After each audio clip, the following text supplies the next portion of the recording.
Hey guys, it's Derek from Pacific Coast Auto here in Japan. We're taking a look at a Land Cruiser, my favorite generation of the Land Cruiser, the 70 series. And this is a PZJ70, and that means it is a diesel, 5-cylinder, naturally aspirated, short wheelbase 2-door version. And this version of the Land Cruiser is the toughest bolt version of the Land Cruiser that replaced the 40 series. It's the workhorse version of the Land Cruiser, sold alongside the 60 series and the 80 series and the 100 series and the 200 series. The 70 series, like this one, is even sold to this day. Even though this one here is an old one, they've sold these for 35 years? I think 35 years now. Okay, so we're going to take a look at the mechanical condition of it. It was bought from auction for export to the USA. The PZJ engine is a 5-cylinder. It is a little bit shaky. They're known to be shaky engines. That's really the only downside as far as I know. They seem to be reliable and robust engines. And having an old vehicle that's shaky kind of suits the vehicle. I'm going to close the engine, turn off the engine. Close the engine. I'm speaking my Japanese English there. Just because it's a noisy engine and we got the hood up.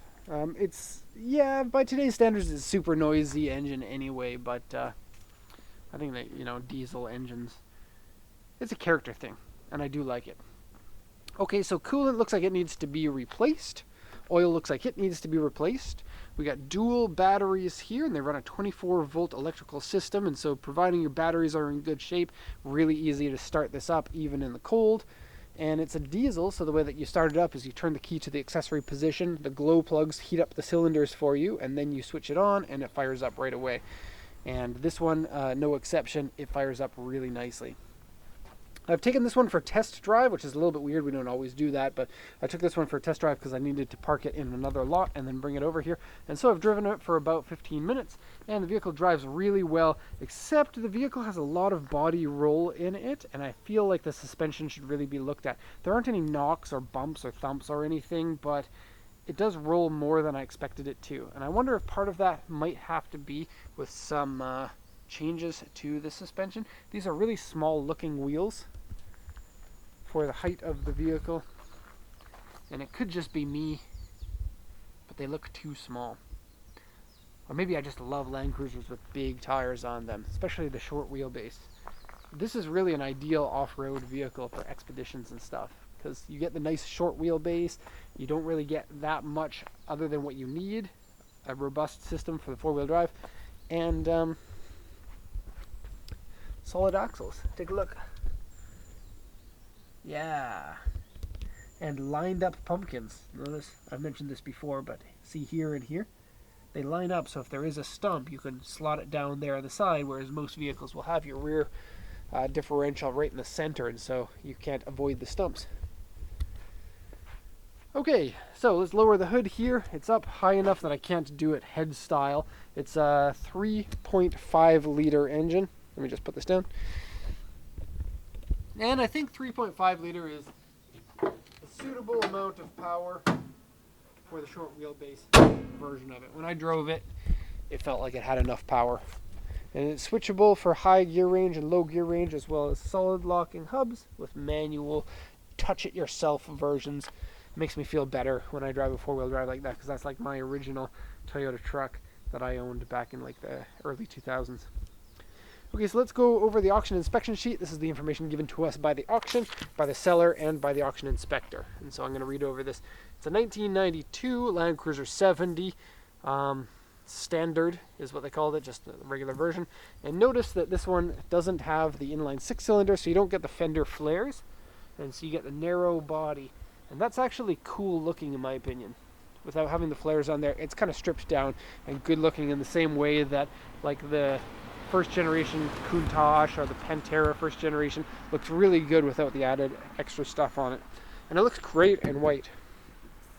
It's an auction grade 3.5. Interior and exterior are both D. Popular time to come home. That person just drove by like 30 minutes ago. I wonder why.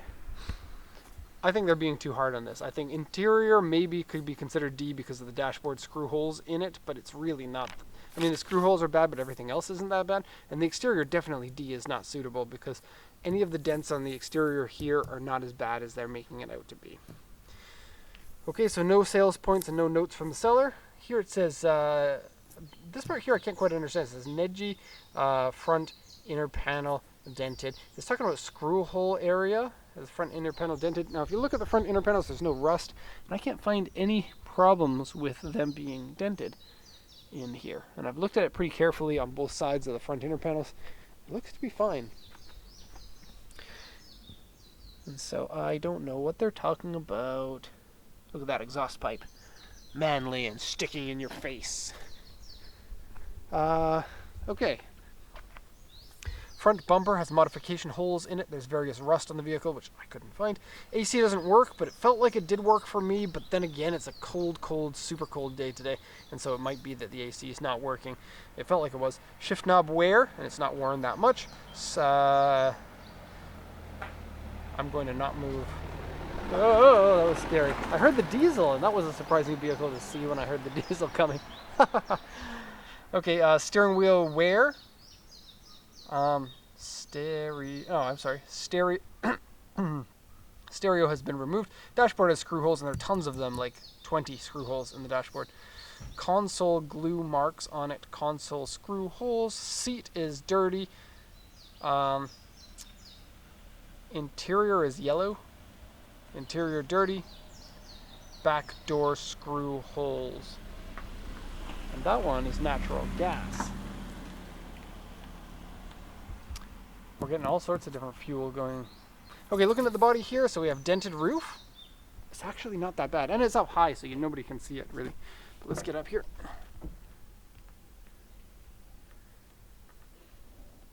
And so everyone in the world can live with that. And then we have U2 here and here. Now, one of them is by the handle here. And I wouldn't consider this a U2. And the other one is right here, and it's light. And then you could kind of consider this a dent, but it's not really. It's like a scrape. And so that doesn't look bad at all to me, especially a vehicle that suits dents and scratches and scrapes better than most other ones do. Here's W3 on these sides, and there's kind of like it's hard to explain, like a squirrely look to the paint in these two sections, but you really have to look up close in order to see them. Okay, so let's do the ones around here. Camera decided to be darker than it should be right now. White vehicles are always like that, it thinks. Oh my gosh, it's too white. We better darken everything so that we can get that contrast. And then it looks like nighttime. Taxi's coming. He wanted a second chance to run me over. Okay.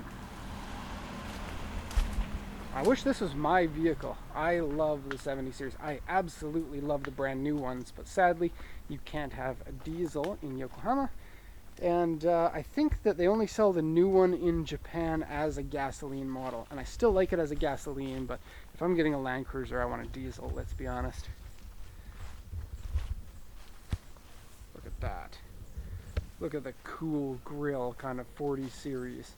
Look at the cool bumper that's stuck on there with gaps in between so you can see the tires.